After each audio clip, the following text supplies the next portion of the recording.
Boa noite, tá me escutando, Érica? Boa noite! Deu tudo certinho, nosso convidado entrou, eu estou aqui como presidente da ABC Crim.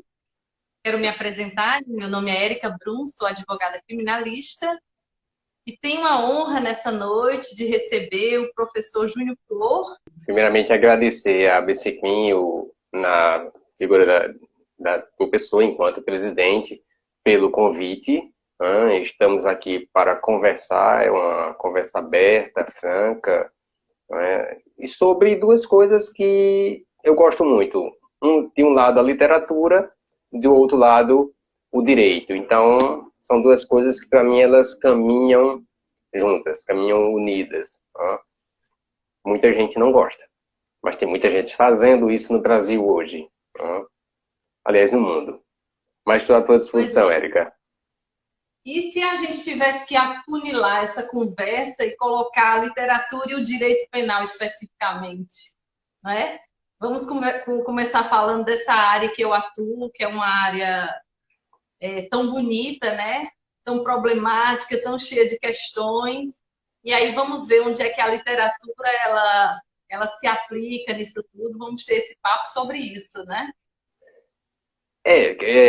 A provocação que você faz é interessante, ou seja, afunilar, fazermos um recorte, sairmos do direito de forma ampla para o direito enquanto direito penal, mas se nós olharmos para o próprio direito penal e formos um pouquinho mais atrás, a literatura sempre esteve conversando com a noção de pena, com a noção de justiça.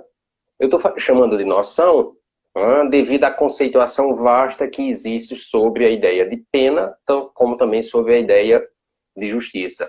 Mas um dos primeiros textos que um aluno de direito lê sobre a ideia de justiça ou de injustiça é a Antígona, que é uma peça grega. E a discussão sobre justiça está presente em Antígona. E dificilmente um advogado ele não vai fazer imersão nessa obra justamente pela injustiça que o Estado, na figura do monarca, faz a pessoa de Antígona. Nome da personagem principal dada à peça. Então, isso é uma peça grega, quer dizer, 3.000 anos atrás você já tinha essa inter-relação, essa discussão. Mas talvez para o penalista, para a pessoa ligada mais à criminologia, às ciências criminais de forma mais específica, Crime e Castigo, de Dostoiévski, seja o grande texto somado com o Processo de Kafka. Mas aí nós estamos falando de dois autores também da literatura que dificilmente um advogado, ou mesmo um pesquisador na área jurídica, não conhece esses dois textos. Principalmente o texto do Dostoiévski.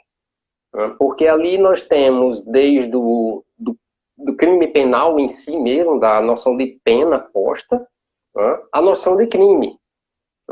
E temos uma aula que o Dostoiévski nos dá sobre hermenêutica, a argumentação, ou seja, a posição de defesa que é colocada. Ainda há muita resistência na utilização da literatura junto não somente ao direito, mas ao direito penal. O texto fica muito mais rico para o advogado quando ele consegue fazer essa inter-relação, essa conexão que ela já está posta na realidade. Nós é que muitas vezes não percebemos. Não, veja só, eu queria só fazer menção de um texto, que certamente é do seu conhecimento, sem dúvida, né? Que é o Medida por Medida de Shakespeare. Foi um dos que mais me impactaram, né? Porque quando a gente vê ali o objetivismo, ele passando para o subjetivismo, dependendo do interesse, né? Nós tínhamos o Duque, lá em Viena, né? Que ele, por ser muito leniente, né? Então ele deixava as coisas um pouco correr solta, né? Então, isso foi um pouquinho do que eu entendi. Né? Então, aí ele, para não, digamos assim, sair como um covarde e ele sentiu que perdeu um pouco as rédeas, então ele pediu a Ângelo, o amigo dele, que Ângelo viesse e colocou o poder na mão de Ângelo, né? Que foi confrontado com o primeiro problema do Cláudio, que teria tido relação sexual com a noiva dele, Julieta, não é isso? Antes do casamento, e não podia, né? Então, o Cláudio, ele fez o quê? O Ângelo, ele condenou o Cláudio à morte. Sim. E ali, o Lúcio, que era amigo do Cláudio, foi até a irmã do Cláudio, a Isabela, que estava no convento, né? E pediu que ela fosse lá e falasse com o Ângelo, que ele não pedisse pelo irmão, né? E aí, quando chegou lá, e o Ângelo disse, quem condenou o seu irmão não fui eu, foi a lei. Então, é justamente querendo colocar o quê? Se existem as regras e a conduta do seu irmão saiu dessas regras, então a lei ela já prevê um resultado. Então, sim, seria mais ou menos como temos hoje, né? Nós temos o Código Penal que ela diz, olha, se você infringir a regra, a tua pena será essa, né? E aí, Isabela, inconformada com aquele não, ela voltou e pediu. E aí o Ângelo, ele viu uma mulher tão bonita ali que de repente ele interessou-se. E aí ele pensou, eu posso ajudar o seu irmão se você se entregar a mim. E aí é onde eu digo que, de repente, aquela pessoa que queria usar a lei de forma tão reta, tão correta, né? Que disse, não, olha, não sou eu que estou condenando seu irmão, é a lei. Ele agora, vendo o interesse em ter a irmã do réu para si, então ali ele já disse, olha, se você se entregar a mim, eu posso organizar a história do seu irmão. Então, isso foi muito impactante para mim, porque eu, como advogada criminalista, é um pouco do que eu vejo hoje. Eu identifico esses personagens no meu dia a dia. Isso me lembra muito uma coisa que, quando a gente olha somente pelo ângulo do direito, não aqui colocando o direito à margem, porque quem trabalha com direito e literatura usa muito mais o direito do que somente a literatura. As pessoas têm um raciocínio enganoso com relação a isso. Mas, por exemplo, a norma, ela nasce dentro de um tempo e de um espaço. Então, você tem uma evolução social e a norma ela está localizada dentro de uma noção de tempo e de uma espacialidade. Ou seja, a norma ela não nasce do nada. Onde é que eu quero chegar com esse raciocínio? Com uma coisa muito simples. Quando você pega um texto como Don Quixote, e aí eu tenho alguém em busca da ideia de justiça, a primeira coisa que eu tenho que pensar é questionar o que é justiça, o que é injustiça. E eu não faço isso muitas vezes quando eu leio a norma. Eu coloco na petição lá o artigo, não, é culposo, é doloso, eu vou fazer a defesa do réu. Mas eu esqueço que eu tenho argumentos muito mais fortes que podem subsidiar essa peça. No tribunal do júri, o argumento, a força argumentativa, muitas vezes é mais forte que a força normativa. E isso é uma coisa que a argumentação, você não constrói somente com a letra fria da norma. Você constrói com um conjunto literário ao teu lado. Muita gente já percebeu a força da literatura para a construção da defesa no âmbito jurídico. Já se usa a arte, já se usa o cinema. Não se usa só mais a literatura. Exato. Quando você fala nessa questão do Estado, essa é uma luta muito grande de nós advogados criminalistas, né? É a individualização. A individualização do réu, isso para a gente é muito importante. Então, quando a gente vê a questão do Kafka, né, o processo, isso também é outra coisa que a gente identifica muito no nosso dia a dia. É essa falta de individualização, onde a pessoa muitas das vezes sequer compreende o contexto daquela acusação, né?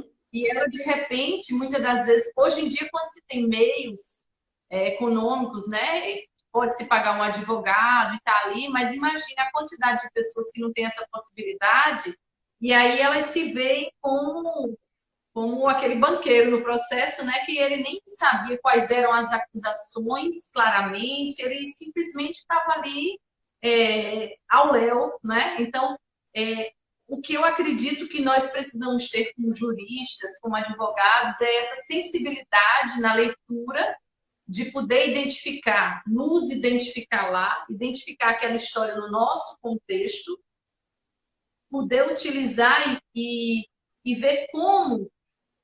Isso é uma coisa que eu tiro também, que algumas coisas que a gente reclama, a gente vê que isso já existia há muito tempo, né? Não é coisa nova, né?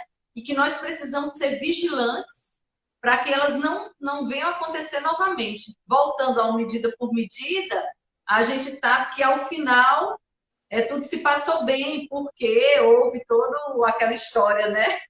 Que, digamos assim, a justiça, para o que a gente como leitor acha que é certo, foi feita porque o Carlos ele não foi morto, porque o Cláudio ele não foi morto, né? Tem tudo isso. O Duque ele conseguiu liberá-lo dessa pena e que finalmente o Ângelo ele sofreu também, porque ele estava sendo hipócrita quando ele estava querendo só se aproveitar da possibilidade de estar lá, né? Como diz Maquiavel, para os amigos, as benesses, para os inimigos, a lei, né? Então, nós, como advogados criminalistas, a nossa luta diária é justamente essa. A gente quer que o réu ele seja individualizado, mas essa pessoa cometeu isso, como foi a coisa, de que forma, que seja feita uma leitura dele como um ser humano, né? E não como, ele é mais um, ele é um número de processo, ele não é um número de processo, né? Cada pessoa que toma uma atitude é porque teve algo que o levou a tomar aquela atitude. Não defendendo sempre, nem dizendo que ele tem sempre razão. Mas estudar, até para como eu faço mestrado em criminologia, eu vejo que a gente precisa estudar também para que a gente possa evitar o retorno ao crime, para que a gente possa estudar na sociedade o que se pode ser feito para que não haja tantos crimes e a reincidência ela não seja tão comum em nosso meio, né? Então, o que eu vejo é a sensibilidade para ler a literatura, interpretar. Então, o jurista ele tem que estar aberto para isso.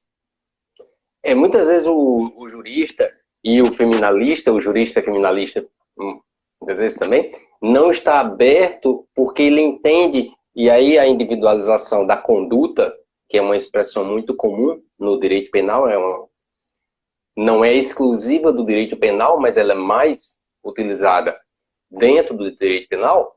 A individualização da conduta, ela também está presente não só no processo de Kafka, lá no senhor K, ela não está presente apenas ali, mas se nós lembrarmos do Conde de Monte Cristo. Perfeito. Tá? O Conde de Monte Cristo, eu tenho uma falsa acusação, posteriormente eu tenho a ausência de processo. É outra coisa. Nós temos pessoas no Brasil que estão presas sem processo. Então, talvez o Conde de Monte Cristo explicasse muito de gente que está cumprindo, que está preso, mas sem processo. Então, eu tenho ausência de acusação, porque por ser falsa, eu tenho ausência de processo no Conde de Monte Cristo, e eu tenho alguém que é condenado sem processo. Então, quando ele retorna, a ideia clássica é a da vingança, que é algo muito comum também no mundo jurídico, né? Ou seja, não, ele cometeu por isso, né? Você está individualizando. Mas tem um outro exemplo de um outro autor que eu gosto muito, que é a mesma ideia, que é do Albert Camus, o livro O Estrangeiro. O Estrangeiro. O Estrangeiro de Camus. Então, no Estrangeiro, Camus começa logo com a morte da mãe dele. A primeira frase do livro, inclusive, não é a primeira página, a primeira frase é sobre a morte da mãe.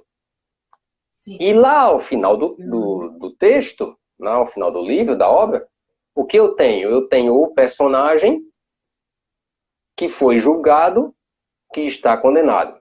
Mas qual foi o crime que ele cometeu? Ele não chorou no velório.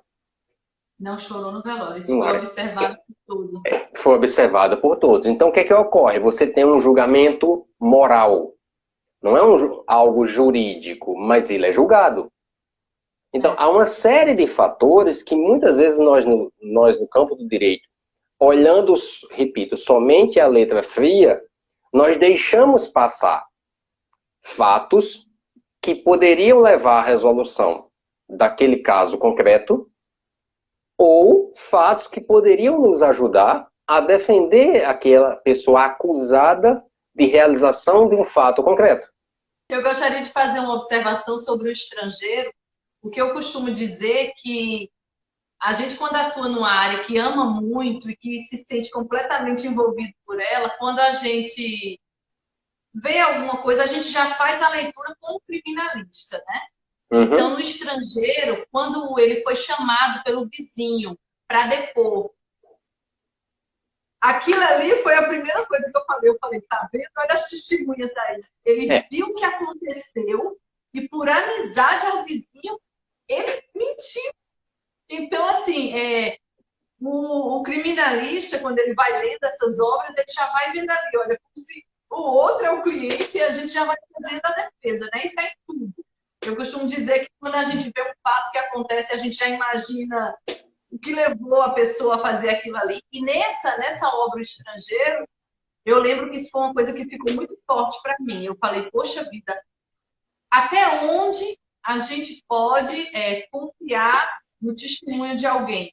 E isso foi uma coisa que foi naquela época, mas hoje também, não é? Até onde a testemunha que é trazida em juízo, ela está realmente compromissada com a verdade, né? Até onde ela está ali como testemunha do juízo e não como testemunha da parte, para favorecer ou para prejudicar alguém. Ou até que ponto o documento é verdadeiro. Porque sim, isso é uma outra discussão. A gente pode estender a questão da testemunha como a questão das provas, não é? E falando nisso, eu gostaria de fazer um parêntese com relação a... Nós temos visto muitas coisas mostradas até em figuras e tudo, como uma coisa que aparentemente pode ser vista e interpretada como uma coisa, mas quando a gente vai a fundo, quando a gente vai investigar, que a gente vai olhar, aí a gente vê que não é nada daquilo, né? Então, assim, essa possibilidade também que nós temos hoje no direito penal, essa possibilidade de investigar, de fazer o processo passar por peritos, as pessoas que são especializadas em documentos, em imagens, em provas. Então, assim, eu sou uma advogada que eu sou muito arraigada para, sabe, peraí, vamos olhar, isso é verdade, vamos ver se tá certinho e tudo. Então, eu sou aquela que estou ali vigilante para que a verdade apareça, porque muitas das vezes as pessoas querem confundir a nossa função de advogado criminalista em geral, com aquela pessoa que quer defender a todo preço. Não, a gente quer que a verdade venha, porque quando a verdade vem, a gente vai ser só vigilante com relação ao não excesso de pena, né? Então, se a gente consegue identificar exatamente o que o nosso cliente fez, então a pena ele vai ser penalizado somente pelo que ele fez. É isso que a gente procura, né?